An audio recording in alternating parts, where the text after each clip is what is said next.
Ó, estou gravando aqui minha coisa. Eu vou pôr visão de galeria, porque eu vou pedir uma coisa. Quem estiver e quiser abrir só vídeo, deixar microfone fechado, algumas vezes eu vou perguntando uns sims e nãos aí, que talvez me ajude a saber se está rolando ou não. Então, todo feedback é bom. Tá bom? E agora, às 12 horas e 40 minutos do dia 19 de julho de 2020, eu dou início à minha palestra dentro do Congresso Sou Hipnose 24 horas, ninguém dorme na hipnose. Então, sejam bem-vindos, sejam bem-vindas. Eu espero que a gente tenha 1h20 aí produtivas, que eu realmente consiga passar para vocês tudo que eu me propus. E aí é o seguinte, eu já vou fazer um disclaimer rápido aqui, que é o seguinte, eu pensei em falar, porque eu sei todas as coisas que eu quero falar, mas eu nunca falei elas articuladas da maneira como eu vou fazer hoje. Então, eu prefiro pagar o mico de ler do que tentar falar e não conseguir dizer tudo que eu gostaria. Então, já peço desculpas antecipadas para vocês, que vocês vão ver uma pessoa lendo o tempo todo, mas eu vou tentar um pouco assim humanizar e dar umas olhadas para vocês de vez em quando. E uma outra questão, como diz o nome desta palestra, ela é Criatividade para Terapeutas. Então, talvez existem pessoas que são não terapeutas aqui, eu peço a paciência e a tolerância de vocês, depois eu continuo aberto para todas as perguntas, depois dessa palestra, para quem queira fazê-las, mas alguns termos que eu vou usar aqui hoje vão ser fundamentalmente ligados à prática terapêutica, prática de clínica, então eles vão ser fornecidos sem explicação. Feita esta pequena introdução, eu vou dar início aos trabalhos efetivamente. Então, falo de novo aqui, boa tarde a todos e todas. Eu já falei isso aqui que eu escrevi para falar, até isso. É que, na verdade, deixa eu só para você explicar uma coisa para vocês. Quando a gente explica essas coisas, é que nem o Suassuna fazia. Ele tinha sorte de quem viu o Suassuna, né? Falar ao vivo, e eu tive esse privilégio. E aí, quando ele começava uma coisa que ele chamou de aula-espetáculo, ele começava o espetáculo dele assim, gente, eu sou gago. Aí você já fica assim, o que esse homem está falando? Por que ele está falando que ele é gago? E aí ele dava uma pausinha e explicava, não, eu vou explicar para vocês por que eu estou dizendo que eu sou gago. Porque daqui a pouco eu vou começar a gaguejar, e aí você não vai precisar perder tempo falando para a pessoa do lado, olha, ele é gago, né? Esse eu já falei que eu sou gago, então para de prestar atenção nisso e presta atenção no que eu vou falar. Então, essas desculpas todas que eu dei antes é para vocês não se preocuparem, que olha, o cara está lendo, você, nossa, o cara, né? Eu sei o que eu quero falar, eu só não sei falar decorado. Então, esquece essa parte e desfruta, tá bom? Então, vamos lá. História é assim, gente, eu costumo dizer que teatro e hipnose começaram juntos, quando o primeiro homem se levantou em volta de uma fogueira e contou como foi a caçada naquele dia. A partir daí, entre hipnose e teatro, a diferença só se fez pela expectativa do interlocutor, tá bom? Aí a coisa avançou, este ser humano que estava ali ao redor daquela fogueira começou, com o tempo, a trocar os instintos pelos pensamentos articulados. Esses pensamentos articulados geraram alguns condicionamentos. Esses condicionamentos geraram hábitos. Estes hábitos geraram os mitos geraram os medos, e o medo vem sendo o motor de muita coisa desde então. E acabou a palestra, não preciso mais falar nada, porque era isso. Não, não, que na verdade é assim, a depender do interesse das pessoas envolvidas, esses mitos que nos conformam como grupos sociais, sobretudo, eles são confrontados ou eles são reforçados em várias instâncias da sociedade. Então, nas igrejas, nos grupos de autoajuda, nas práticas terapêuticas, cientificamente reconhecidas ou não, né? E apesar de muita gente não fazer ideia disso, as artes também são uma forma desse confronto com esses mitos se materializar, né? Então, mais ou menos, é um quadro geral do que me motivou a fazer essa palestra. Então, saímos da imagem alegórica aí desse cara na fogueira, né? E como é que eu vou juntar, então, este teatro e esta hipnose sob o mesmo guarda-chuva, já que eles se separaram lá atrás? E é disso que eu vou tratar daqui em diante, tá bom? Então, eu vou começar dando a perspectiva da hipnose que me interessa. É a perspectiva que eu criei, existem 1 milhão delas. Eu tenho uma inveja, ontem eu vi o comecinho da palestra do Lucas Kane, e dá até raiva da objetividade daquele moço, eu não consigo aquilo, então eu vou falar do jeito que eu consigo. Mas o fato é que os estados da mente que a gente reconhece como sendo análogos aos da hipnose, eles sempre existiram, eles acontecem naturalmente ao longo do dia. Quando a gente organiza esses estados com um objetivo e intenção, a gente eventualmente pode chamar de hipnose. Também pode chamar de outras coisas, né? Mas uma das formas desses pensamentos, desses estados de mente organizados, pode ser chamada de hipnose. Ou seja, ela é uma ferramenta, como a gente sabe. Então, ela pode ser usada, essa ferramenta, com objetivos diferentes. Pode ser o entretenimento, pode ser o autoconhecimento, pode ser o relaxamento. Mas o que interessa nesse momento aqui dessa palestra é a hipnose como ferramenta para tratamento. Ok? A hipnose clínica, a hipnoterapia são alguns nomes que a gente costuma usar para essa prática. Mais específico ainda, dentro dessa prática, existem entre 1 milhão de abordagens, escolas e protocolos, a prática do uso das metáforas como forma de atingir alguns efeitos desejados no tratamento. Como também tão bem disse meu colega Felipe Moreira há duas mesas atrás, se você não tiver a oportunidade de ter assistido, vá no Facebook da Sou Hipnose, que todas as palestras estão lá armazenadas. Então, não perca, porque é um conteúdo muito bacana. Mas essas metáforas servem, eu acho que inconsciente ou inconscientemente, a boa parte de todo o tratamento terapêutico que passa por terapias psicodinâmicas, né? Então, basicamente, estamos falando disso. E aí, metáfora. Pois você me perguntaria, o que é metáfora? E eu falaria para você, boa pergunta. Tem gente que às vezes não sabe nem claramente o que é metáfora, né? Então, vou dar definição simples, que é uma figura de linguagem em que uma palavra que denota um tipo de objeto ou ação é usada em lugar de outra, de modo a sugerir uma semelhança ou analogia entre elas. Ou seja, por uma metáfora se diz que uma pessoa bela e delicada é uma flor, que uma cor é capaz de gerar impressões, uma cor que é capaz de gerar impressões fortes é uma cor quente, ou que algo que é capaz de abrir caminhos é a chave do problema, né? Ou seja, é um símbolo. Eu posso dizer também que um cliente está carregando uma montanha de problemas, eu posso dizer que de agora em diante ele só vai voar em céu de brigadeiro, ou então que esse nevoeiro na sua frente vai se dissipar em breve. Ou seja, a gente faz isso naturalmente no ambiente terapêutico e muitas vezes não percebe, né? Mas aí, então, algumas vezes a gente quer fazer isso conscientemente. Quando a gente coloca o cliente numa sala de controle, por exemplo, quando a gente faz um switch de 2 ou 3 telas, ou quando a gente propõe uma ponte para o futuro. E aí é que está, né? É que nem a coisa da hipnose. Vou fazer uma analogia rápida aqui. A gente passa por hipnose o dia inteiro, todos os dias. Não sabe o que é céu de brigadeiro, Ludmila? Brigadeiro não é... Ô, boca nervosa, brigadeiro não é comida, brigadeiro é uma patente da aeronáutica. Então, céu de brigadeiro é um céu que o cara voa bem, tá? Enfim, a pessoa viu um céu cheio de granulado. Não tem metáfora que dê conta disso, gente. Vamos lá. Eu vou fazer uma... Pois é, eu vou fazer uma analogia rápida aqui, que é a gente quando, por exemplo, a gente passa por hipnose o dia inteiro, todos os dias, né? E passa naturalmente. Aí quando a gente vai falar, agora é hipnose, todo mundo fica tenso. É a mesma coisa com a bendita da metáfora. A gente faz metáforas o tempo todo. A gente faz metáfora o dia inteiro. Aliás, fazer metáfora o dia inteiro também é uma metáfora, né? A gente faz metáfora toda hora. Aí quando a gente fala, agora eu preciso de uma metáfora, você fica tenso, né? Por favor, né? Presta atenção. Então, vamos lá.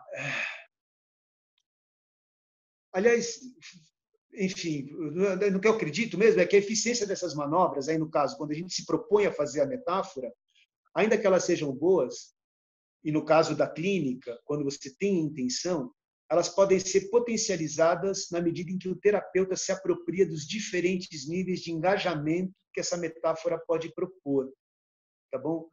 E aí eu vou pedir para eu vou dar uma pequena pausa nesse momento, porque eu vou mudar completamente de assunto. Eu estabeleci como é que eu vim da hipnose, né, de uma possibilidade de hipnose, de uma possibilidade de ambiente terapêutico, para trazer o assunto metáfora como um aspecto importante, tá? E vou mudar de assunto. Eu vou sair de metáfora na clínica e vou passar para a origem dela. Então, se alguém tiver alguma pergunta até aqui, eu vou pedir para fazer agora, porque senão eu vou continuar o assunto, se algo não ficou claro. 3, 2, 1. Ok, eu vou seguir então, gente. Tá? Eu vou para o outro lado para juntar as pontas desse quebra-cabeça. Aliás, quebra-cabeça também é mais uma metáfora. Tá? E por outro lado também é uma metáfora. Mas, enfim, para quem não sabe, aí eu vou falar um pouco de mim nesse momento para que vocês entendam por que eu vou falar esse monte de coisa que eu vou falar agora. Para quem não sabe, eu venho de uma formação prática e teatrais muito intensa, que começou nos anos 1980, com um teatro que a gente chama de realista e naturalista. Eu fui fazer escola de circo, fui dançar balé clássico, continuei minha formação como tocador de instrumento de música, porque eu nunca fui um músico, mas eu tocava flauta transversal, hoje toco trombone. E aí eu passei, nos anos 1990, para o teatro de rua. Eu sou palhaço, sou ator, sou diretor, sou dramaturgo. Eu já fui malabarista e já fui trapezista, acreditem ou não. Hoje eu lavo, passo e cozinho para fora e em épocas de pandemia eu estou aceitando encomenda. E por que eu estou desfilando esse currículo, na verdade? Para que vocês entendam, gente, eu já tive no inferno. Tá? Aí não é metáfora, é literal isso. Eu já tive no inferno. Eu já fiz teatro burguês e eu ainda faço. E um amigo meu briga muito comigo quando eu falo esse termo de teatro burguês, mas é um teatro que vem de referências que não são daquele povo, né? Falando de coisas que às vezes é daquele povo, mas as referências não necessariamente fazem parte daquela comunidade.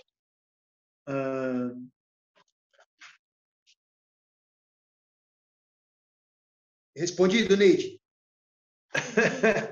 Enfim, o teatro burguês é aquele que fala de referentes outros para uma comunidade que às vezes pode refletir ou não naquela comunidade. Mas não são mitos que dizem respeito àquela comunidade, são mitos normalmente que são importados. No nosso caso, uma sociedade colonizada, completamente eurocêntrica quando se fala de alta cultura e completamente dedicada aos Estados Unidos quando se fala de cultura um pouco mais popular, né? Ok, então eu já fiz teatro burguês, eu ainda faço, mas eu também já precisei do dinheiro do chapéu, quando eu trabalhei em teatro de rua, nos anos 1990, que foi a época do famigerado Plano Collor, que sequestrou o dinheiro de todo mundo.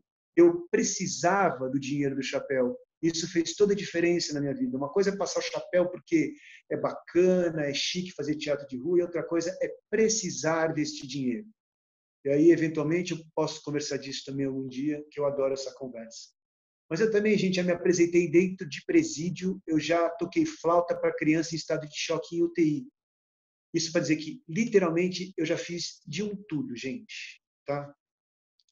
E aí, por que eu estou falando isso? Porque ao longo dessa trajetória, eu me beneficiei muito de um ensinamento de uma grande pensadora da área teatral, que criou um conceito de umas escolas de teatro mais consistentes do país. Essa pessoa se chama Maria Thaís e a escola que ela criou se chama Escola Livre de Teatro de Santo André, que é na zona metropolitana da cidade de São Paulo. Bom, em 89, eu aprendi com essa pessoa um conceito que ela estabeleceu que se chamava praxis teatral, que orientava toda a pedagogia dessa escola, que defendia que a prática deveria vir antes da teoria, né? E fez todo o sentido, porque qualquer teoria, por mais que as pessoas concordem numa sala de aula, vai ser só coincidência, porque cada um vai ouvir a coisa de um jeito. Entre o emissor, né, entre aquilo que eu quero falar, aquilo que eu consigo, aquilo que você pensa que está entendendo, aquilo que você de fato entende, imagina quantos degraus tem aí, né? Bom, o fato é que a praxis sempre deu muita consistência para o que era ensinado, né? E eu levei isso para a minha vida profissional e para a minha vida pessoal. Eu acho que eu fui muito contra o empirismo numa fase da minha vida, mas hoje eu cedi a ele completamente, porque é quando a gente coloca o afeto, a emoção e o instinto nas coisas, né, e depois você pode ter a capacidade de fazer uma autocrítica. Se você tiver a habilidade e a humildade para fazer autocrítica, você sempre vai aproveitar das suas experiências como uma forma de aprendizado para você. Enfim, tudo era motivo de reflexão a posteriori, como forma de checagem, revisão, adequação, estabelecimento de novas metas e novas práticas ou não, a depender do que foi feito a partir da reflexão. Ok? Isso foi levado para a vida, isso continua na minha vida, em todos os aspectos. Esse prólogo é para dizer o quê? É que eu vou, a partir daqui, falar da minha vida que serve como prática para mim, a maneira como eu penso o mundo e a humanidade. Mas eu não quero também acreditar, mas eu também quero acreditar que isso pode referência para outras possibilidades que estão além de seguir uma forma ou protocolo. Então, existe uma série de coisas que são visíveis para a gente, mas que capacidade a gente tem de enxergar o que nos é invisível, né? Como é que a gente pode, além daquilo que é visível em todos os nossos estudos, em todas as nossas práticas, enxergar o que não é visível? Fica como pergunta, tá bom, amigos terapeutas e clínicos? Então, eu vou seguir daqui, voltando a falar do teatro. Aliás, começando a falar do teatro. Então, o teatro grego, que é de onde vem a nossa herança dramática, era uma atividade obrigatória para o homem grego, pedagógica para todos os cidadãos. Eram festivais de dias de teatro. E todo mundo tinha que ver tudo. Bom, então só quando você entende por essa perspectiva, você muda o jeito de olhar para o teatro, o sentido que ele tinha na época. Né? Tá bom, o grande teórico do teatro ocidental foi um cara chamado Aristóteles, né? Que com a sua obra poética, onde ele fez um tratado sobre as formas dramáticas, ele fez o tratado sobre as formas dramáticas, perdão. Aí, mais uma vez, eu tive uma sorte de ter uma professora de filosofia, quando eu estava na escola de teatro, que, diferente de todos os cursos de teatro, que todos eles começam sempre por Aristóteles, ela, para a gente, apresentou Platão, que foi justamente o pai da metáfora. Né? Queiram ou não, dentro do mundo ocidental, quem for dono, o copyright da metáfora é do Platão. Gente, a gente pode discutir isso, mas não tem chance de ser de outro. Teatro é uma coisa que todo mundo deveria experimentar uma vez, com certeza, mas experimentar bem feito, né? Eu tive uma namorada há muito tempo atrás que ela era professora de artes plásticas e ela ficava muito brava porque artes plásticas dentro das escolas e pré-escolas é uma coisa, não vou dar coisa legal para criancinha, então dava giz de cera ruim e dava papel ruim. Ela falava como uma criança pode desenvolver amor pela arte se o material que ela tem para se conectar com a arte é tão ruim. Então, disso vocês apreendam todas as outras possibilidades, sobretudo dos ensinamentos artísticos, né? Como ele tá metido na nossa sociedade como um todo. Enfim, reflitam, se quiserem. Aí, voltando ao Platão, como sendo o pai da metáfora, ele tem uma das mais conhecidas aí, que é o famoso mito da caverna. Eu não vou nem me deter muito no mito da caverna, praticamente todo mundo que trabalha com terapia em algum momento passou pelo mito da caverna. Mas talvez nem todos saibam que o mito da caverna é um dos 10 livros de um livro maior que se chama A República, que também está cheio de outros mitos. Tem lá o mito da linha, o mito da cadeira, né? E aí vai começar a fofoca, tá, gente? Só estamos nós aqui, né? Então é o seguinte, o Platão, ele odiava o ser humano, gente. Ele achava o ser humano um lixo, tá? O que era legal e o que existia eram os deuses. Os seres humanos, eles eram meros bonecos a serviço dos desígnios e vontades dos deuses. Então imagina, se por Platão o ser humano já era o pó da rabiola, né? O teatro, né? se o ser humano já era imitação, o teatro era a imitação da imitação, ou seja, não prestava para absolutamente nada teatro. Tá? Pois é, Ludi, total, disso não conta para ninguém, gente. Eu sei que é fofoca isso que eu estou fazendo. Mas aí o que aconteceu? o Aristóteles, ele era discípulo do Platão. E aí, como, né, já disse Paulo Freire, outros teóricos aí, não por causa do Aristóteles, mas o cara foi lá e matou o pai. E o que ele fez? Ele contradisse o Platão e começa a falar da sua obra poética, que é o maior tratado que a gente tem no mundo ocidental sobre as artes poéticas, nelas incluídas o drama, né? Ele vai começar a arte poética justamente dizendo que poesia é imitação, para deixar o Platão pau da cara. Nossa, gente, rolou uma tretaça aí, tá? Sorte a nossa, né? No final das contas, com toda a brincadeira, sorte a nossa, porque o que o Aristóteles fez foi o que pautou o teatro do século IV a.C. até os dias de hoje. Tá bom? Deixa eu ver que eu já estou me perdendo, porque eu já comecei a falar sem olhar, sem ler. Então, para mim, mais encantador de tudo, vai ser profundamente subjetivo. Não, tá tudo bem, tá tudo bem. Eu consegui manter aqui. Desculpa, deixa eu dar uma respirada, gente. Eu estou um pouco ansioso ainda. Por mais que não pareça, eu estou, tá? Bom, para mim, vou voltar a ler aqui então. Para mim, o mais encantador disso tudo é que, dentro de um universo profundamente subjetivo, que trata de emoções, paixões, perdas e conquistas, o Aristóteles deu um tratamento profundamente objetivo e esquemático. Ele fez o que na arte poética? Ele fez uma matrix, né? Sobretudo da arte dramática.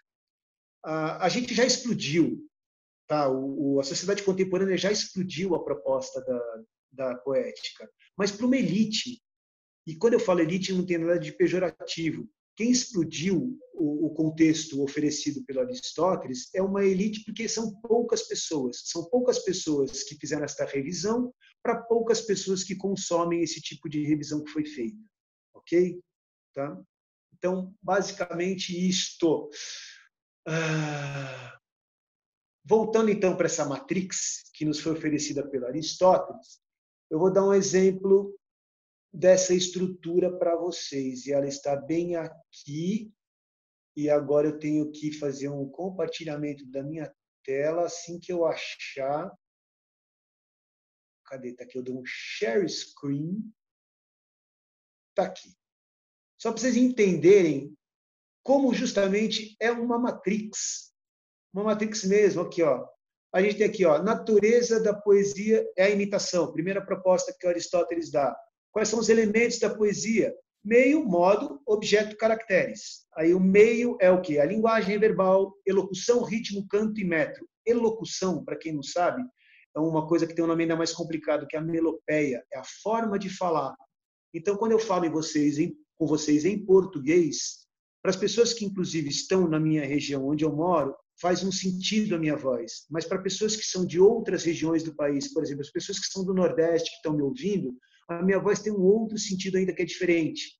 Se eu começar a falar com um sotaque ainda que talvez pudesse ser um sotaque de estrangeiro, teria um outro sentido, e uma fala com outras palavras de outras línguas ainda ganha outros aspectos. As palavras, quando um brasileiro fala as suas falas cheio de prospect, de palavras que vêm de origem, ele está querendo dizer para vocês uma coisa. Então, a música das palavras, simples, às vezes da fala, também tem um significado. Tá? Aí o modo, que é narração ou drama, quando a gente fala de narração, nós estamos contando. Quando falamos de drama, nós estamos mostrando. E a ação praticada, e o objeto é a ação praticada por homens segundo seus caracteres. E aí, esta palavra que está aqui, que é caracteres, ela tem uma questão que ela merece ter atenção. Caracteres, ela às vezes tem gente que traduz diretamente do grego e tem gente que traduz de outras línguas. E aí ela vai passar por esse radical que é caractere, característica e algumas vezes você vai encontrar caráter, tá? Ou seja, que ganha mais significado quando você está vendo esta palavra. Então, dê espaço para que caracteres, quando você lê, eventualmente, se você vem a estudar, tenha a função de caráter também, como a gente entende o caráter, que é o conjunto de normas e sistemas de valores de uma pessoa. Ok? Então, eu vou seguir aqui. Aí a gente tem o que aqui? Passa a tela. Aqui, passou. É isso, passou aqui. Passa a tela. Aqui. Vamos lá. Porque justamente que eu estou falando do caráter. Eu estou falando, quando eu estou falando do drama, eu estou falando dos homens superiores, iguais ou inferiores. E os gêneros e os caráteres, a gente está falando da epopeia e tragédia como imagem de homens superiores, comédia, sátira e paródia como imagem de homens inferiores. Eu vou voltar nisso tudo, eu estou esquematizando aqui para que vocês entendam que, dentro de tanta subjetividade, há espaço para muita objetividade. E quanto mais objetividade você conseguir depositar nesse estudo, mais você vai conseguir circular nessa matrix. Ok? Então, a poesia, nos modos de imitação, é a narrativa, que é em terceira pessoa ou primeira pessoa, e o drama, ação direta. De novo, a narração conta, o drama mostra. Qual é mais eficiente? Vai depender daquilo que você pretende. Aliás, a epopeia gera um gênero dramático que eu vou falar depois, que faz as duas coisas e foi muito eficiente na época em que foi feito. Vai ter aqui a comédia, então a imitação dos homens inferiores, e aí a epopeia, que é um dos gêneros, uma das formas poéticas, é igual à tragédia no momento em que ela é a imitação de homens superiores. E a epopeia é diferente da tragédia no metro, na forma e na extensão. A gente fala no metro porque é na quantidade de versos. A tragédia, ela vai para a ação. E a epopeia, ela pode ser narrada, mas ela tem uma estrutura fixa. Não toda epopeia, nem toda epopeia é igual a outra, mas quando uma epopeia começa com uma quantidade de versos, de sílabas num verso, ela vai com essa quantidade até o fim. Fundamentalmente são os versos de 6 e 12, mas às vezes tem 10 também. Então, não tem muito problema isso. O fato é que, do jeito que começa, termina. Forma e extensão. A extensão é a linha do tempo em que acontece e a forma é se está contando ou se está mostrando. Isso está aqui, ó. A tragédia, o metro é variado, não tem obrigação, a forma é a dramática, ou seja, eu estou mostrando, a extensão é uma ação concentrada. Toda tragédia obrigatoriamente clássica e dentro dos moldes propostos pelo Aristóteles, ela acontece num espaço de 24 horas, completamente delimitado de 24 horas. Tá? E aí a gente tem a epopeia, está aqui, ó, o hexâmetro, isso. A gente tem esse hexâmetro, que são as bases de 6 e 12, a forma narrativa, ou seja, é contar, e ação ampla, quando a gente fala de Odisseia, por exemplo, que talvez seja a epopeia mais conhecida, é uma coisa que acontece ao longo de muito tempo. Né? É muito, muito tempo. E um pensador alemão chamado Bertold Brecht, que alguns já podem ou não ter ouvido falar, ele propôs uma coisa que chamava teatro épico, em que ele junta as duas formas expressivas. E que é, falando, se eu falar para vocês, fala assim, como assim? Ele é um cara que coloca uma pessoa que à frente, fala diretamente para o público e conta tudo que vai acontecer em cena. Ele conta exatamente a cena que as pessoas vão ver. E aí a cena começa e a cena mostra tudo que acabou de ser contado. Você fala assim, nossa, que chato. Pois é, não era. Tá? Eu já vi experiências de teatro épico brechtiano que são transformadoras, que são regenerativas num nível Master Blaster. Assim. Mas, enfim, passando aqui da epopeia, a gente encerra esta parte porque ela já não me interessa mais. Eu paro aqui, stop share. Eu dou um stop share. Ok. Cadê eu aqui? Estou aqui. Enfim. Ou seja, aí a partir de agora, trouxe uma série de aspectos para vocês, ou seja, fui lá, vou voltar aqui, para quem chegou depois. Eu fiz uma introdução de hipnose, falei de como eu entendo a hipnose, chegando na importância que eu vejo sobre o tratamento da metáfora e entendimento de se você está fazendo uma metáfora de uma forma consciente ou inconsciente. E aí eu estou trazendo aonde nasceu a metáfora, um dos berços da metáfora, e trazendo uma coisa que para mim eu vou ligar lá na frente, como história para vocês, que é a questão dramatúrgica. Enfim. Então, a partir de agora, eu vou fazer algumas escolhas que vão excluir outras, mas que, no tempo que eu tenho para falar, é o que vai dar para ser. Então, nesse momento, inclusive, eu vou dar um respiro, até se alguém tiver alguma pergunta do que eu disse até agora, e também vou fazer a pequena mensagem dos nossos patrocinadores, que o patrocinador meu sou eu mesmo.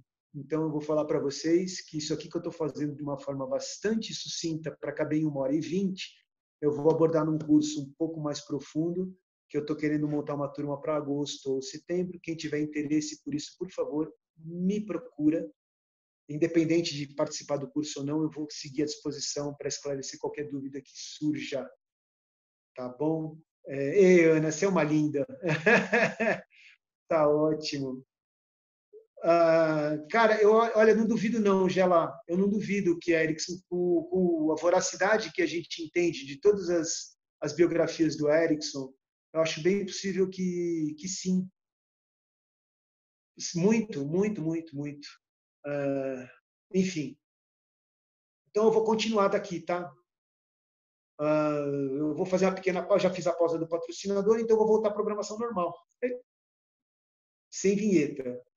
Então, como eu disse aqui, gente, eu vou fazer um recorte mais reduzido desse tema todo, dramático, trágico, para dar tempo de juntar com a terapia que a gente largou lá em cima, ou lá atrás, ou sei lá onde. Então, eu vou pegar uma definição bem regular do que é tragédia, tá bom? Vocês já entenderam que pode ser estruturado de uma forma objetiva algo que é muito subjetivo. Então, numa definição muito prática e muito objetiva do que é tragédia, e impessoal, bicho, precisa, né? Eu não tenho dinheiro para fazer marketing, Deus. Vamos falar a definição de tragédia, deixa eu concentrar aqui. A imitação de uma ação de caráter elevado, completa e de certa extensão, em linguagem ornamentada, que, suscitando o terror e a piedade, tem por efeito a purificação dessas emoções. E agora eu quero ver, amigos terapeutas, a pergunta valendo bolsa no meu curso, hein? Olha lá, eu quero ver quem vai responder primeiro. E eu já dei isso no grupo da Soul. Vamos lá. Terror e piedade dentro da tragédia. Você sabe qual é o resultado disso? 5, 4. Eu quero ver quem digita essa resposta. 3, 2, 1. Pô, gente, eu ofereci uma bolsa. Eu vou contar para vocês. Não é, Ana. Não é, não. Horror e piedade resultam em catarse. Catarse, catarse, catarse, catarse, catarse, catarse, catarse, catarse, catarse, catarse.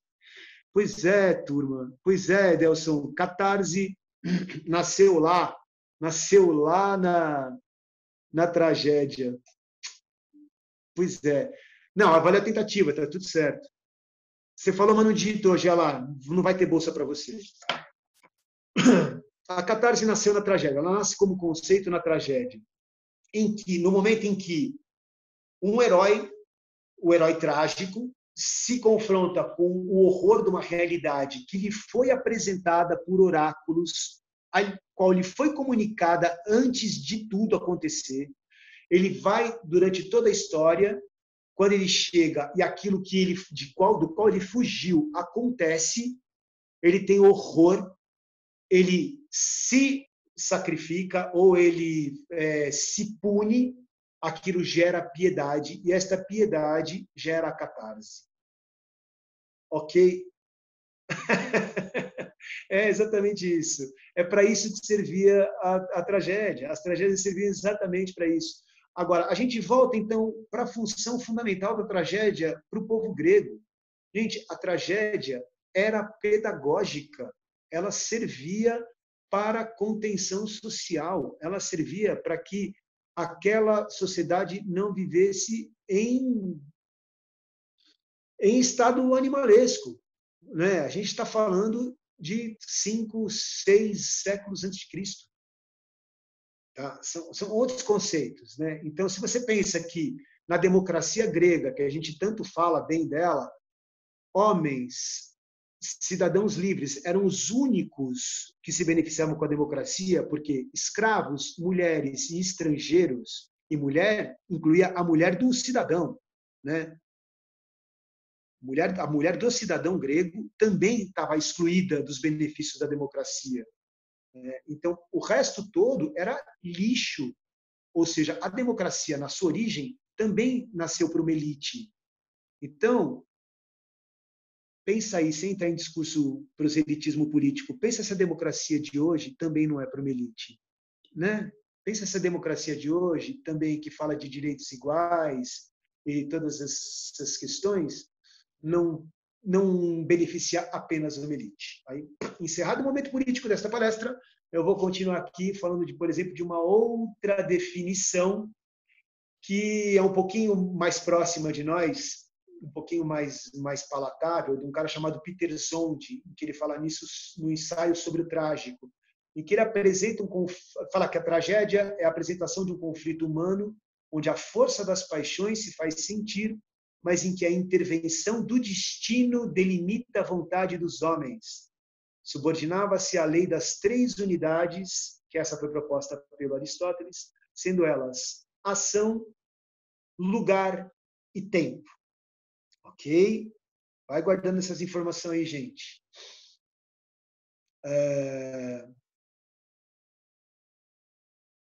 Ou seja, esses fatores todos que o próprio Zonde propõe, que está fundamentado na poética do Aristóteles, vão apontar para isso que é o propósito máximo, que é esta catarse. Esta catarse é o objetivo máximo da ação dramática proposta na tragédia. Então, antes da sair da catarse da tragédia, eu vou falar também do que é a catarse na comédia. E aí vocês vão entender por que está falando de catarse na comédia. Sim, a comédia também tem catarse. E é um pouco mais fácil de falar da catarse na comédia, que a catarse na comédia é o riso. Ponto. Vou mudar de assunto agora. Só para que ela fique aí estabelecida que ela também existe, mas que ela vai ter uma outra função daqui a pouco. E aí a gente fala muito justamente dela, sobretudo no ambiente terapêutico, como um objetivo do dramaturgo, do filme, do que quer que seja, mas pouco se fala da origem dela. E aí isso me obriga a voltar justamente nas leis das 3 unidades, que é tempo, espaço e ação, e da atenção justamente para a ação. Entenda que sem ação não vai haver o movimento ao longo da linha do tempo, num determinado espaço, que é o território, e a partir de determinadas premissas que vão culminar nesse terror e piedade. Aliás, o terror só pode se fazer por um outro elemento que também é muito importante no ambiente terapêutico, que se chama reconhecimento. Uma pessoa só pode reconhecer algo que ela conhece. Algo que você não conhece, você não tem como reconhecer. Então, tem que estar dentro do mesmo sistema de valores a busca por este reconhecimento. E aí, dentro do ambiente dramático, a gente usa uma expressão que é a verossimilhança. E a verossimilhança nada mais é do que a verdade da cena. Aí, quando a gente fala da verdade da cena, como é que eu vou explicar a verdade da cena?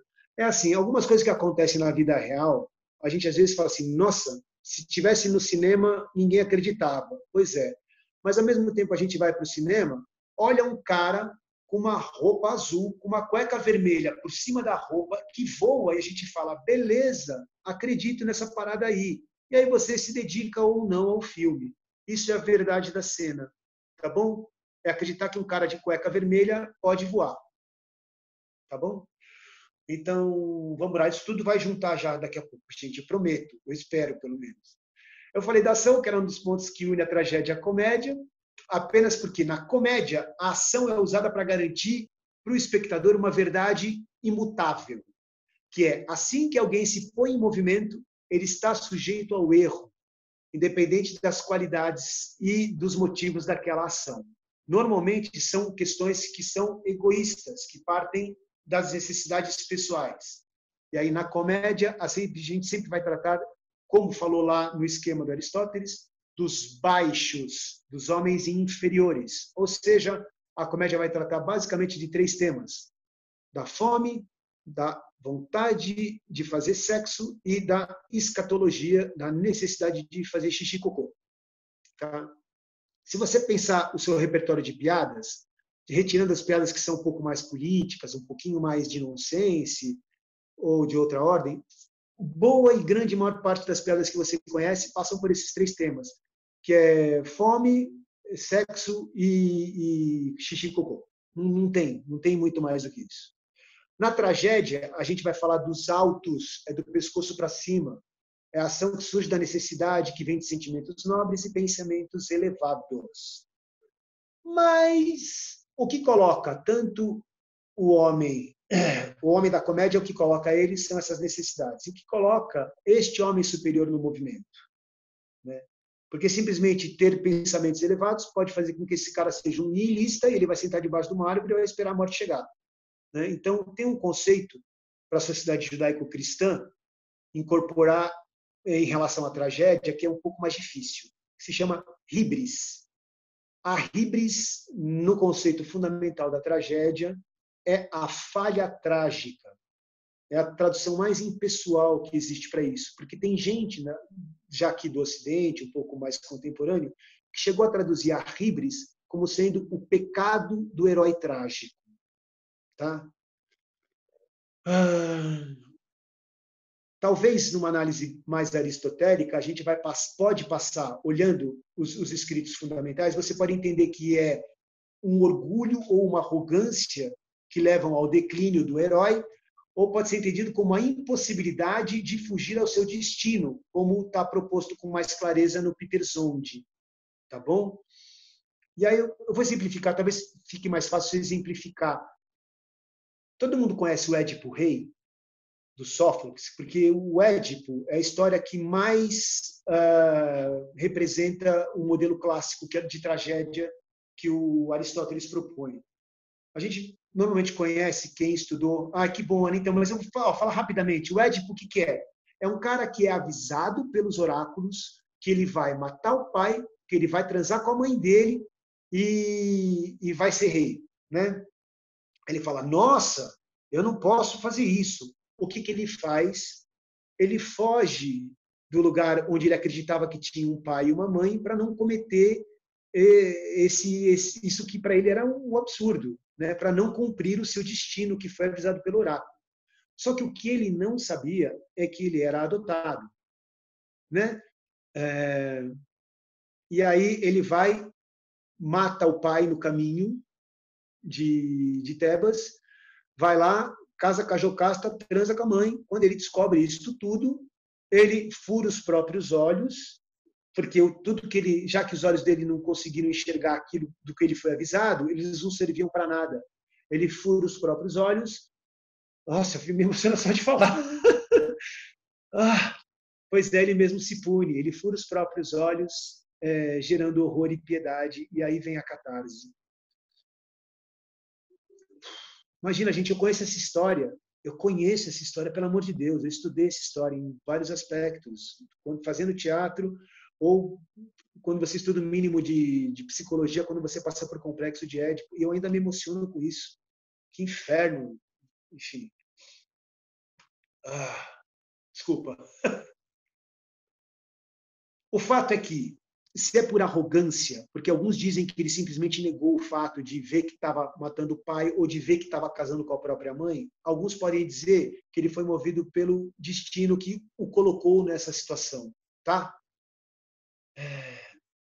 E aí eu ia deixar para o final uma coisa que eu acho que eu preciso falar agora, para me aliviar um pouco aqui, que eu tenho usado muito, tenho falado para todo mundo que eu conheço, porque eu adoro essa frase, que é uma frase do Rubem Alves, que fala: ostra feliz não faz pérola. E para quem não sabe o significado dessa frase, que é o título de um livro do Rubem Alves, eu vou explicar. A ostra só faz a pérola quando uma partícula indesejada entra no ambiente limpo que é o da ostra. Então, quando ela tem algo que a incomoda, ela vai fazer aquilo que se chama pérola. Né? Ou seja, voltando à frase, ostra feliz não faz pérola. Então, vamos tirar as pérolas que os nossos clientes e nossos pacientes nos oferecem, né? Que é para isso que serve a tragédia no final do dia.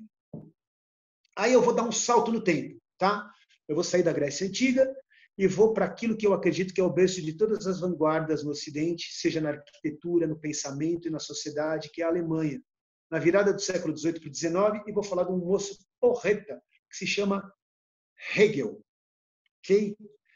O Hegel, ele, entre tantas coisas que escreveu, também falou de teatro. E ele faz uma abordagem do drama em que ele foca atenção profunda na ação e no conflito. Eu ia ler algumas coisas do Hegel, mas eu vou começar a pular, porque já são 13h25, eu quero tentar fazer mais coisas com vocês. Eu prefiro acabar antes do que ficar falando de Hegel aqui, porque vai um pouco redundar. Mas eu vou falar de um outro cara depois do Hegel, que ele vai só atualizar um pouco as coisas que o Aristóteles fala. Pois é, Thomas, mas agora não dá para falar. Agora não dá para falar. Eu sei que é importante, mas agora não. Eu vou falar de um outro cara que pega todas essas estruturas subjetivas do Aristóteles, do Hegel, do Zondi, de todos esses teóricos e filósofos que falaram da estrutura do teatro, e ele vai transformar isso em matemática pura. Um cara que se chama Etienne Sorriot. É um francês que ali no meio do século XX, ali no pós-guerra, ele escreve um livro que se chama As 200.000 Situações Dramáticas. E não, gente, ele não escreveu 200.000 peças, tá? Mas ele propôs um sistema de escrita dramática que é muito bacana, é completamente matemático. E aí eu vou fazer um exercício rápido com vocês, torcendo para dar tempo de chegar no final de tudo. Então vamos lá, eu quero que alguém me escreva. Quando você vê um filme, vai lá, um filme de ação, quem é o personagem principal de um filme de ação? Pode escrever ou pode abrir e falar no microfone quem quiser. O homem, tá bom, Cláudio, mas esse homem, o gatão, tá bom. Todo mundo reconhece que este cara principal, a gente chama, isso, ok, a gente chama ele, então, o Bruce Willis dos seus filmes, Duro de Matar, ele é chamado de o protagonista. Todo mundo reconhece esta figura? Ok. Para além do protagonista, e usando esse tipo de conceito que eu estou falando, que outras formas que você tem dentro de uma obra dramática? Você tem o protagonista, que mais que você tem? Escrevam aí, além do protagonista. O coadjuvante, muito bem, Ana. Que mais temos? O antagonista. O vilão é o antagonista, Magda. Ok, já temos 3 aqui, tá bom? Tá bom. A gente tem aqui protagonista, coadjuvante, antagonista, e a gente pode incluir, vamos lá, por exemplo, um quarto. Aqui a gente pode incluir um que a gente, na função principal lá da proposta dramática, a gente pode chamar de Deus ex machina, que é um elemento externo àquele contexto dramático que vem resolver a situação, que ele não fazia parte daquela história e resolve a situação. Eu vou falar, por exemplo, uma história bem conhecida de todo mundo que chama Chapeuzinho Vermelho, né? A gente tem a nossa protagonista, que é Chapeuzinho Vermelho. A gente tem o nosso antagonista, que é o Lobo Mau. A gente tem a nossa coadjuvante, que é a vovó. A gente tem o nosso Deus ex machina, que se chama o Caçador. Muito bem. Essa pequena estrutura aqui, ela serve a uma infinidade de possibilidades dramáticas. Elas podem ser recombinadas. Porque se você pegar, por exemplo, um filme, alguém citou o Bruce Willis, eu lembrei de um filme dele aqui, que é O Chacal. É terrível, porque o Chacal é o protagonista do filme e é o Bruce Willis como matador. É incrível isso. Né? E mais do que isso, quando você pensa, por exemplo, tem outros filmes em que você tem o protagonista como sendo alguém que você guarda ódio por ele e você se afeiçoa a ele. São obras dramatúrgicas geniais, né? São as obras dramatúrgicas com puta de um valor, em que você estabelece empatia com um cara que você sabe que é mal, que vai contra os seus valores. Procurem na história de vocês, fechem seus olhos, não precisa entrar em hipnose, procurem os filmes que têm esse conteúdo. São obras-primas, as obras que conseguem esse tipo de coisa. Mas, enfim, por exemplo, A Casa de Papel, né? Exatamente isso. Ou seja, todo mundo fazendo tudo errado e você torce pelo bandido. Enfim, o Soriot, ele colocou nomes de astros, né? Então, Sol é o protagonista, a Lua é o antagonista. Eu não lembro de exatamente que nomes ele colocou de astros para cada um dos coisas, tá? Mas ele foi lá e estabeleceu esses nomes de astros para cada uma das personagens e criou 200.000 situações dramáticas no livro dele, estabelecendo um monte de relações. Então, isso para chegar em quê? Gente, teatro também é matemática. Metáforas também são matemáticas, tá bom? E esse foi o meu nogórdio que eu cheguei, porque com isso tudo que eu estou chegando, eu cheguei na hora de amarrar o que eu escrevi, e isso está escrito porque eu estou dividindo com vocês o problema que eu tive. Porque eu tenho que juntar agora hipnose, metáfora, tragédia, comédia e drama, onde que isso tudo se junta, e foi o estalo que me deu, porque era para ir para outro lugar, mas eu fiz um monte de paralelo, né? E as estratégias de convencimento, seja no palco, seja na clínica, elas se atravessam o tempo todo. Eu comecei a não saber mais onde é que estavam os limites daquilo que eu defino como uma metáfora que serve ao drama ou de uma metáfora que serve à clínica. Porque agora, nesse momento dessa palestra, eu vou dividir com vocês que eu estou convencido que não tem limite para isso, tá? Se o Lucas Kane ontem pôde falar que um vendedor que te convence a comprar uma coisa que você não queria está praticando hipnose, então qualquer coisa pode ser qualquer coisa no final do dia, tá? Eu me comunico o dia inteiro por metáfora, gente, certo? E falar que o dia inteiro eu me comunico por metáfora, falar o dia inteiro também é uma metáfora. Aliás, é mais do que uma metáfora, é uma hipérbole, que é uma figura recorrente nas metáforas mais dramáticas, inclusive. Então, eu vou propor uma brincadeira para vocês entenderem. Será que eu consigo fazer essa brincadeira? Do que o Soriot pôs. Vamos ver. Eu tô tá bastante. Às vezes demora mesmo. Será que dá tempo? Quanto tempo eu tenho para fazer isso aqui? 20 minutos? Fazer o seguinte, eu vou dar uma abrida na minha tela toda aqui. Eu vou pedir para pelo menos 4 pessoas abrirem as suas telas agora. 4 pessoas que possam abrir tela e microfone, por favor. Oi, Ana. Oi, boa tarde. Eu quero tela e microfones, tá? Ana, Rodrigo, bem-vindo, Rô.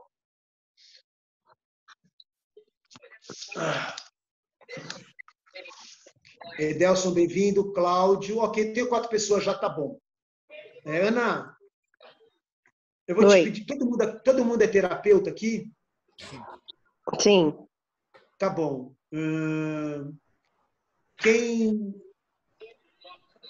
Eu quero que um de vocês me fale a última queixa de um dos seus terapeutas que você possa compartilhar aqui agora em voz alta.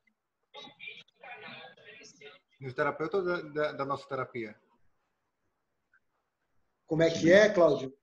De um dos terapeutas que a gente conhece ou de nossa terapia mesmo? Da própria terapia. Fecha o olho aí, lembra uma das últimas queixas que você ouviu de um paciente seu. Ansiedade, Ale. Ansiedade. Compulsão alimentar. Compulsão alimentar. Vamos ver se a gente consegue juntar as duas. Vamos lá, vai. Suicídio. Alimentar. Chega, tá bom, gente. Não me fode, não me sacaneia, que com 2 já tá bom. Cláudio. Oi. Eu quero que você me diga, na sua linha do tempo, a partir do momento agora, que são 1h30 da tarde do domingo, eu quero que você retroaja e lembre um último momento feliz que você passou, que você possa compartilhar com a gente agora. Foi quando eu abri o TikTok e percebi que tinha 40.000 visualizações no vídeo, sem intenção. 40.000 visualizações do seu vídeo? Nossa, eu vou quicar esse cara da sala, bicho. O cara fala isso pra fazer. Mas só foi um vídeo. O resto só tem 10, 50. Dá pra alguém enxergar esse moço? Eu quero outra pessoa. Não quero mais falar com ele. Ok. Vamos lá. Eu quero agora, então, que... Ana. Oi. Você me fala aí, por favor, um momento na sua linha do tempo, a partir de agora, do mesmo jeito que o Cláudio fez. Me fala um momento muito chato, muito infeliz, que você possa e não se incomode de compartilhar com a gente. Muito chato, muito infeliz que eu passei? E a minha saída da casa dos meus pais, do meu pai. A saída da casa do meu pai. Saída da casa dos pais. Puta, vocês querem me sacanear mesmo, né? Dos pais. Tá bom. Rodrigo, você quer reforçar um comportamento? Você quer confrontar um comportamento? Eu quero reforçar. Quero reforçar o comportamento. Tá bom. Nossa. Eu estou com uma pessoa na minha frente que tem ansiedade, compulsão alimentar, né? E eu quero reforçar um comportamento porque ela ficou muito feliz me falando que ela teve 40 mil visualizações no TikTok, mas que ela está muito chateada porque ela saiu da casa dos pais dela. Tá, tem 3 aí, peraí. O que eu posso fazer com isso? Você pergunta no geral ou pro Rodrigo? Estou perguntando para o geral. A gente acabou de fazer uma composição aqui completamente aleatória, né? Eu quero reforçar um comportamento e eu tenho essas informações aqui, gente. É rápido. A consulta não pode demorar muito tempo, porque daqui meia hora eu tenho outro paciente. Ver o momento feliz dela, ver o que foi que levou ela a criar esse conteúdo diferente, que deixou ela feliz, e tratar a ansiedade com esse momento, com essas atividades dela que deixam ela com esse estado emocional. Eu reforçaria Elabora. Vai lá, isso. O exercício da coletiva. Vamos lá, elabora então. O que seria essa história com essas informações aqui? O que eu quero reforçar? O que eu acabei de oferecer para essa paciente, para esse cliente, que eu quero reforçar com esses elementos aqui? Como é que eu vou confrontar a ansiedade, a compulsão alimentar dela, que é o que eu quero abandonar como comportamento, usando o TikTok dela que ela me contou assim que ela chegou super feliz aqui, que ela entrou no meu consultório falando que ela estava super feliz com as 40 mil visualizações. Eu ignorei isso naquele momento. E depois, ela, em algum momento, porque ela precisa ser uma vítima, então, como começou a consulta, ela veio falar que ela teve que sair da casa dos pais. Eu reforço que ela está num papel infantil, talvez, que ela esteja numa esfera de criança e ela busca reconhecimento, e por conta disso, ela está nesse looping de felicidade e ansiedade, compulsões, como se fosse uma criança mesmo. Essa é a minha visão. Então, você está detonando os 40 mil views dela do TikTok.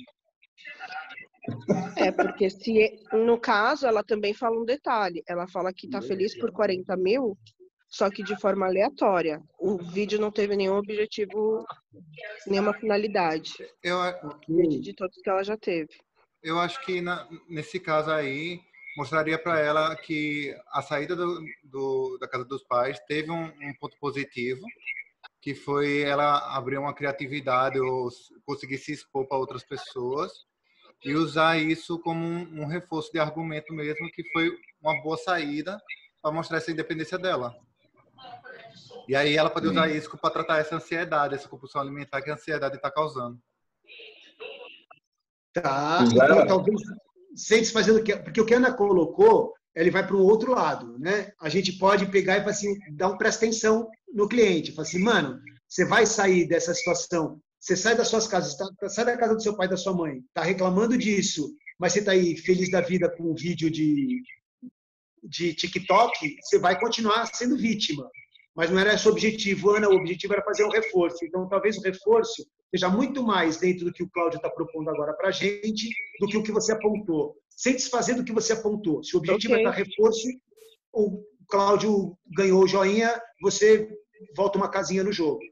Tá certo? bom. Basicamente isso. No caso, isso teria sido o que a Ana falou, se o Rodrigo tivesse falado se ele preferia confrontar, né? Exatamente isso. Vocês podem fechar seus vídeos, porque eu vou encaminhar. Eu vou de novo, como eu disse para vocês, eu prefiro terminar. Obrigado a vocês que participaram. que a gente fez agora, gente? A gente pegou informações, né? Não estavam combinadas. Eu juro para vocês, né? Não preciso jurar nada. Vocês viram que a gente pegou agora informações. Vamos lá. O exercício, e aí eu vou citar um outro filósofo que se chama Diderot, quando fala de numa coisa que chama o paradoxo do comediante. Ninguém precisa se aprofundar no paradoxo do comediante, mas leia ali os primeiros parágrafos dele. Ele fala uma coisa que é preciosa, que não serve só para o comediante. E comediante, no caso do francês, não é comediante que faz comédia. Comédia é a comédie, em francês, que é o teatro dramático como um todo, que é o comédien, que é o ator, né? Não é só quem faz graça. E o comediante, no caso do Diderot, não é só aquele que está em cena e reproduz alguma coisa, é aquele que se apropria do conhecimento e leva para a cena algo que lhe é próprio. Ele não representa, ele atualiza as coisas em cena. E é isso que nós temos que ter a habilidade de fazer, de atualizar. A gente sempre vai poder pegar um protocolo, sempre vai poder pegar uma fórmula pronta e reproduzir, ou seja por insegurança, ou seja por necessidade de um efeito imediato e instantâneo, como a gente também vai poder estabelecer estudos que nos deem ferramentas para aproveitar com que a nossa própria história, né, e com que a história do paciente que está na nossa frente, como de novo disse o Felipe Moreira na fala dele, né, a respeito do Milton Erickson, que fez isso com tanta maestria, oferecer o melhor para o paciente naquele momento. E aí eu vou finalizar efetivamente com um último aspecto aqui, para que vocês entendam. Com o final do que foi as minhas reflexões. Na medida que eu fui escrevendo e relendo, eu cheguei a algumas reflexões finais, que para mim não tem resposta, só jogando para geral, para arquibancada, e aí vocês façam o que vocês quiserem com ela. Mas eu fazendo esses paralelos entre a arte dramática e a nossa prática, eu fiz um paralelo com o metamodelo que a gente tem tão conhecido de quem usa PNL, que me gerou a seguinte situação, que toda generalização merece um drama, toda omissão merece uma tragédia e toda distorção merece uma comédia. Se você juntar os três, você oferece um épico para o seu cliente. Ok? Vamos lá, próxima. Eu fiz uma escala também de interferências possíveis, né, do que você oferece para o seu cliente a partir de uma coisa que é muito importante para mim, que me foi oferecida por uma pessoa que para mim é muito importante também nessa minha trajetória. Desculpa de novo. Eu fiz uma escala de interferências possíveis que me parece bastante coerente e que eu tenho me dedicado muito a verificar elas. Portanto, vocês entendam elas como uma proposta e não como uma verdade, mas ela está bastante fresca na minha mente e eu quero oferecer para vocês. Quando você traz metáforas que tratam de ideias, ideais e sentimentos, né? Você antropomorfiza os sentimentos, você dá forma humana para a paixão, o amor, né? Você coloca eles como protagonistas, você está tratando de morais e você propõe coisas distantes para o seu cliente, né? Sobre as quais ele pode refletir, eventualmente.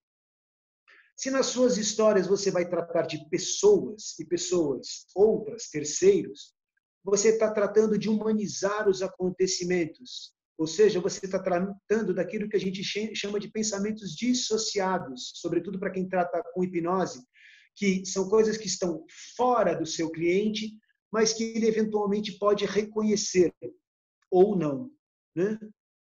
Mas ele não é protagonista daquilo, ele é mero espectador. E aí, quando você quer pegar pesado, que você quer enfiar o pé no peito do seu cliente, você aí sim pode tratar de coisas pessoais. Você vai fazer o quê? A sensação chegar na carne da pessoa, onde ela gera um reconhecimento profundo de pensamentos que estão associados. E aí o que eu sugiro, que vai gerar um outro debate, que eu adoraria manter esse debate, que é: amigos terapeutas, nós aprendemos que nós temos que ter autoridade dentro do consultório, mas autoridade não significa superioridade. porque você pode ter autoridade e se fazer vulnerável diante do seu paciente e se humanizar diante do seu paciente. Eu estou falando isso porque eu já tive resultados bastante positivos nos momentos em que eu me fiz mais vulnerável que ele, em que às vezes o meu paciente ouviu de mim: cara, você está aí nesse lugar, eu já tive numa merda muito pior que a sua e vou protagonizar a história que me colocou naquela situação para que ele entenda. A gente não tem a garantia de que você vai sair desse lugar, mas hoje eu estou aqui, então nós podemos juntos fazer com que você avance. E talvez eu fique feliz de poder ajudar você, porque eu sei o que você está passando, né? Quando você é protagonista dessa história. Considerem essa possibilidade. Isso pode gerar uma catarse muito profunda no seu paciente. Mas aí, veja também se o seu paciente está preparado para essa catarse, ok? E aí eu vou falar por quê. E aí eu sou obrigado, então, a citar a pessoa que é muito importante nesse meu caminho como terapeuta, que é o Carlos Eduardo Molina, que é o marido da Ana, que está aí. Eu não sei nem se o Molina está, mas que é muito importante na minha trajetória como terapeuta. É alguém com quem eu troco sistematicamente, que é muito importante, foi muito importante na minha formação e segue sendo muito importante para mim, no que é esse pensamento terapêutico. E uma das expressões que eu ouvi da boca dessa pessoa é a psicoeducação. E eu passei a considerar isso como um aspecto muito importante do meu trabalho como terapêutico. E aí eu vou dizer para vocês uma coisa. Por que eu estou falando de psicoeducação? Não vou entrar no tema, tá? Mas eu vou dar uma metáfora para vocês para encerrar esta fala, que é do Fusca tunado. Todo mundo sabe o que é tuning de carro? Tuning é quando os caras vão lá e pegam o carro e modificam, e turbina o carro, turbina o motor, bota som de derrubar quarteirão, essas coisas, né? Pois é. Se você pegar um Fusca e tunar ele, na primeira volta que você dá na quadra, ele desmonta, tá?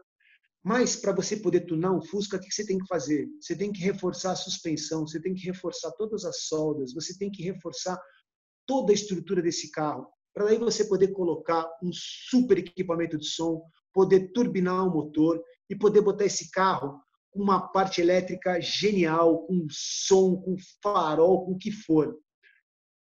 Ou seja, pensem no Fusca tunado quando vocês tiverem um paciente diante de você, né, e pensando o que eu preciso oferecer de psicoeducação antes de propor uma transformação para esse paciente. Porque pode ser que você proponha uma ressignificação, uma desensibilização, e este paciente, por mais que chegue no seu consultório e fale para você, eu quero mudar, pode ser que ele não esteja preparado para a mudança. A vontade de mudar não significa estar preparado para mudar. Então, seja cuidadoso com o seu paciente, porque você pode atender o pedido dele sem ele estar preparado para isso. E para isso, eu ofereci esse escalonamento breve aqui das possibilidades de metáfora. Transponham isso para tudo que você tiver no ambiente terapêutico de vocês. E aí eu agradeço de novo aqui. Sou Hipnose.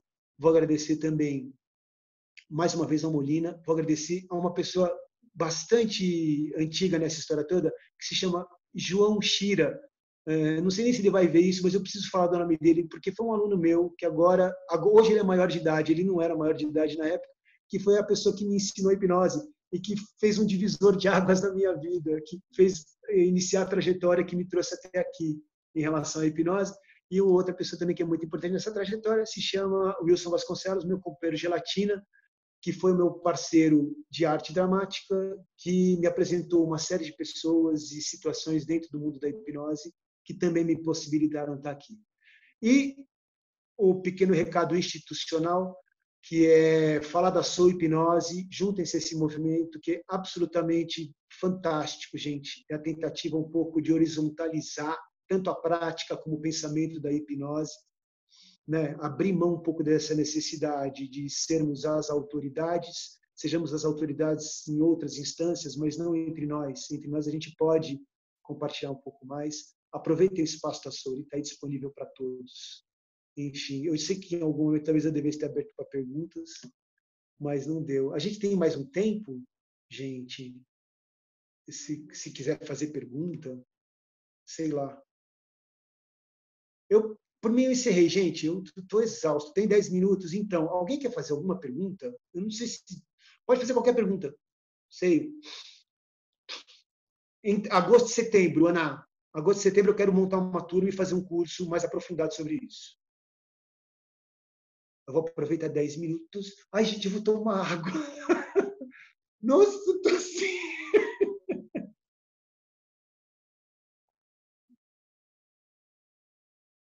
É como diz, mais uma vez, meu mestre, se ninguém tem pergunta, ou é porque eu fui muito bom, ou é porque ninguém entendeu nada. É isso, né?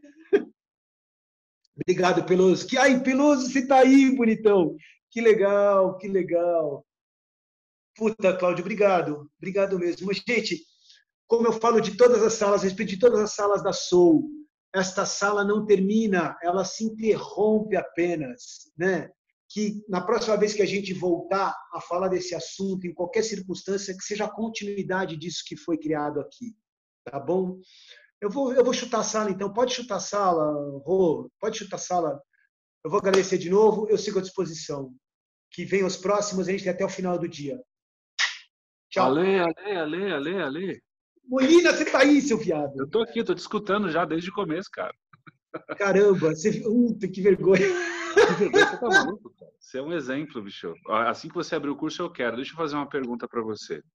Por favor.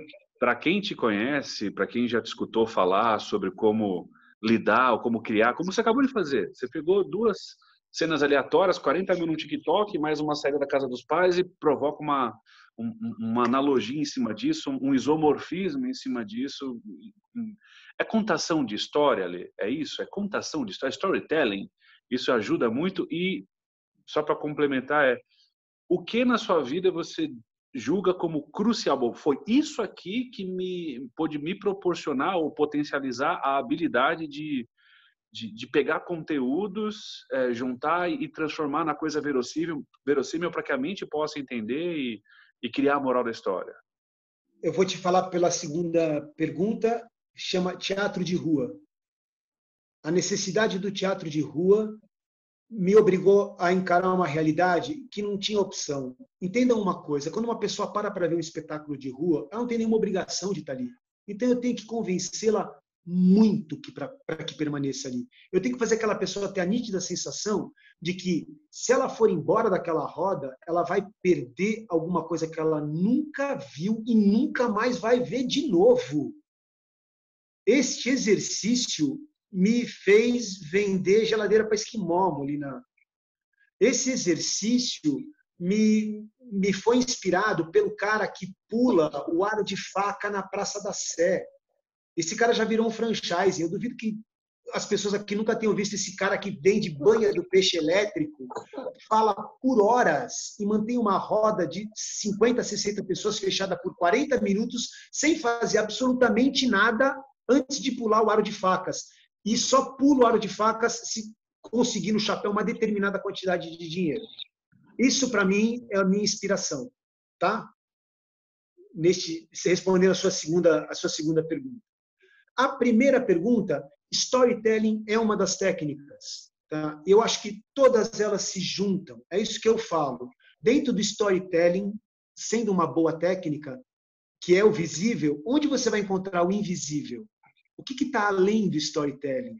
O que está além do protocolo da PNL? Eu já tive essa conversa com você, Molina. PNL me incomoda pra caramba a partir do momento que a gente comprou integralmente uma coisa que veio de um povo que está para cima do Equador. Foi criado para um contexto, para um povo que está formado por mitos completamente diferentes dos nossos. Por mais que a gente importe alguns mitos deles, nós temos uma outra formação. Né? Então, por que a gente até agora, e eu sei que tem gente que faz isso, mas por que as pessoas não se dão o trabalho de sair um pouco daquilo que está visível e enxergar o que é invisível por trás daquilo? Né? Deem-se esse trabalho. Né? Desafiem-se a enxergar o invisível. Eu não sei se isso responde integralmente a sua pergunta, Molina. É perfeito. Eu tenho um colega que diz o seguinte: o que é descoberto é bonito. A gente já conhece, é bonito. Só que tem algumas outras coisas que não foram vistas ainda, justamente o invisível, que é tão bonito quanto, e se bobear, é mais bonito ainda. E justamente ali no invisível a gente pode ver tanta coisa quando você se permite sair dessa caixinha de conforto. Você fala, ai, aqui tá tão bom. Aí você começa a expandir, meu Deus do céu. Ale, você não é bom, cara. Você é ótimo, mano. Excelente. Puta que pariu. Seu Você sabe querido. disso. Eu tenho uma admiração por você fodida no teu Então ela é conteúdo. recíproca. Você sabe que ela é recíproca, né? Porque, de verdade, fica aí, porque eu vou começar a dar vexame aqui, Rodrigo. Vamos embora, gente. Ana! Tchau, lindos. Obrigado de novo. Obrigado você, Ale. Obrigado você. Obrigado essa porra. Quica essa porra aí, vambora. Toca esse congresso, vambora. Vamos seguir adiante. Obrigado, gente. Vambora. Tchau.